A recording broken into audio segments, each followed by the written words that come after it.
दोस्तों, आप लोगों के द्वारा जो सवाल पूछे जाते हैं उन पर मैं वीडियो बनाने का प्रयास करता हूं, बशर्ते वो सवाल ऑथेंटिक होना चाहिए और जिस टॉपिक पे मैंने वीडियो नहीं बनाया है ऐसा टॉपिक होना चाहिए। तो दोस्तों, ऐसी ही टॉपिक एक है।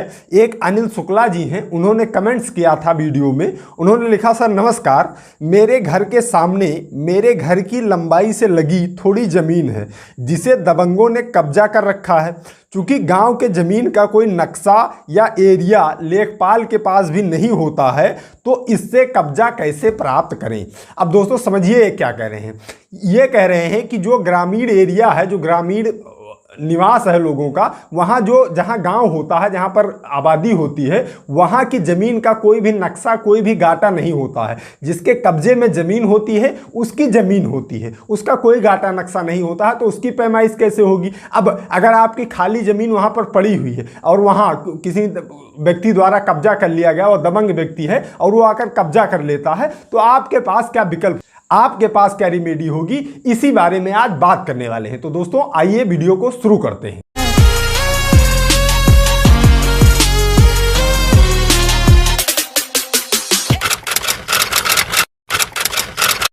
दोस्तों, अगर आबादी ज़मीन है, अब पहले आप ये समझिए कि आबादी ज़मीन ग्रामीण एरिया में होती है, शहरी एरियो में प्लाटिंग होती है, वहाँ वर्ग फुट में ज़मीन होती है, वहाँ तो आपका अलग हो जाएगा कि आपने कितना बैनामा कराया है, क्या सारी प्रक्रिया है, वहाँ अलग हो जाता। लेकिन अगर ग्रामीण एरिया है, जहाँ गाँव बस्ती है, वहाँ की ज़मीन का कोई भी गाटा या नक्शा तहसील में भी मौजूद नहीं होता है। अब जैसे इनका कहना है कि इनका जो घर बना हुआ है, इनके घर के ठीक सामने जो खाली ज़मीन पड़ी थी उस पर दबंगों ने कब्जा कर लिया है, तो उसके लिए इनके पास क्या रेमेडी होगी। तो सबसे पहली बात यह है कि अगर उस जमीन पर आपका कब्जा था, तो सबसे पहली बात यह है कि पुलिस से आप रिलीफ ले सकते हैं कि इस जमीन पर मेरा कब्जा था और ये मेरी जमीन थी, इसे ये जबरदस्ती कब्जा कर रहे हैं। तो हल्की फुल्की जो डायल 100 है या कोई भी पुलिस है, थाने पर बैठाकर मामले को सुलझा सकते हैं दरोगा जी कि हाँ तुम इनकी ज़मीन को छोड़ दो। लेकिन ज़मीन में बहुत ज़्यादा इंटरफेयर पुलिस भी नहीं करेगी, क्योंकि ये कोर्ट का मामला होता है। तो अगर पुलिस नहीं सुलह कर रही है, अगर वो दबंग है, थाना भी मैनेज किए हुए हैं और आपकी पुलिस नहीं सुन रही है, पुलिस से आपका मामला नहीं बनना, चूँकि प्रथम दृष्टया अगर आप पुलिस से बन जाए तो आपका मामला बन जाए तो आप कोर्ट कचहरी से बच जाएंगे, चूँकि कोर्ट कचहरी में समय लगेगा, पैसा लगेगा, सब कुछ लगेगा।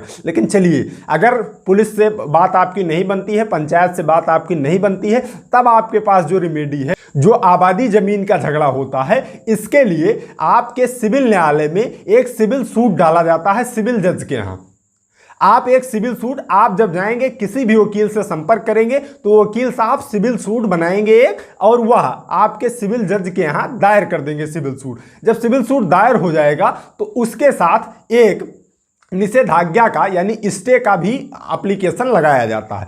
अब दोस्तों, अगर आपने जब दायर किया, आपके वकील साहब ने बहस किया, अगर वहाँ जज साहब इन्फ्लुएंस हुए तो वो तुरंत वहाँ स्टे का आर्डर दे सकते हैं, अस्थाई स्टे का आर्डर।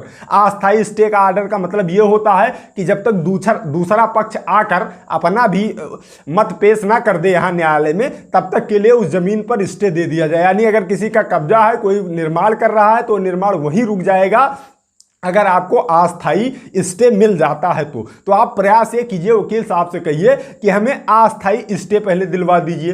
अस्थाई स्टे अगर आपको मिल जाएगा, दायर करते ही लगभग लोगों को मिल जाता है, तो जो कब्जा कर रहे हैं उनको निर्माण करने से रोक दिया जाएगा, उस जमीन का स्टे हो जाएगा। इसके बाद में आपका जब मुकदमा चलेगा तो जो दूसरा पक्ष है उसे भी नोटिस सम्मन होगा, वो भी जाकर न्यायालय में हाजिर होगा, अपनी बात कहेगा। इसके बाद में आपकी सीमा को अलग करने के लिए एक कमीशन आएगा, वहां से न्यायालय से एक कमीशन नियुक्त किया जाएगा, जो कि अधिवक्ता की उपस्थिति में आकर कमीशन आपके यहाँ जमीन की जांच करेगा, यहाँ का नक्शा बनाएगा। इसके साथ में जो दावे में जो आप नक्शा पेश करेंगे, जैसे जब आप सिविल सूट का दावा दायर करने जाएंगे तो वहाँ वकील साहब आपसे नक्शा पूछेंगे, आपका घर किधर है, जो विवादित जमीन है उसके दाहिने पूरब ओर किसका है, पश्चिम ओर किसकी जमीन है, दक्षिण किसकी है, उत्तर किसकी है, ये सारी चीजें आप वकील साहब को बताए रहेंगे। और सिविल सूट दायर करते समय वकील साहब उस नक्शा बनाकर वहां दायर भी करते हैं। तो अगर वहां जब न्यायालय से कमीशन आएगा तो आपके सारे उसका जांच करेगा, इसके बाद में वो अपना नक्शा भी उसके साथ में संलग्न करेगा, उस जो नक्शा वकील साहब लगाए हुए हैं उसी के साथ में वो नक्शा संलग्न कर देगा। यानी कि आपके वहां जमीन का नक्शा पहुंच जाएगा।